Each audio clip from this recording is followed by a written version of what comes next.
This baptism is my second time around. I was born to a Catholic mom and a Lutheran dad. I have great memories of going to church with my mom, singing my favorite songs like Here We Are and Whatsoever You Do. I have not so great memories of catechism, communion, and worse yet, confession. What stands out for me is going through the ceremonies and not really understanding them. I stopped going to the classes when we got to the preparation for confession. I remember sitting in the car with my mom, trying to figure out what I possibly could have done wrong, that I need to confess. And we both came to the conclusion that I was perfect. And years later, in my late teens, when my mind and heart seemed to be getting unhealthy, I found my way to a Catholic confessional, and I had a face-to-face with a nice priest who helped me understand that contrary to what my wonderful mother, and I thought, I was a sinner. I prayed, and I learned to forgive, and then I found forgiveness. When David and I had kids, we found our way here, compliments of one of the church flyers on our door. We came for help raising our kids.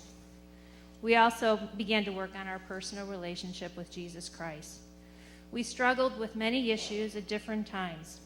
A lovely woman at this church let me know that the problems I were facing were not mine to solve, and that I was to pray and then have faith that in time God would solve them, and he did. And that was the beginning of truly turning my life over to God.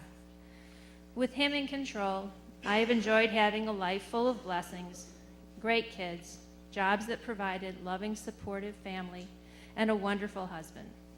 So many blessings also began to bring guilty feelings until I began to realize that to those whom much has been given, much is expected. I began to pray for God to show me where he wanted me to be. Now my life, though full of blessings, is completely out of my comfort zone, but I know with great certainty that I am where he wants me to be. It is often scary, but several times a day I remember I am not alone and he will take care of me. I know that as perfect as I am, that as imperfect as I am, he loves me. My first baptism was because my parents love me. This baptism is my acknowledgement that I am his child and I love him.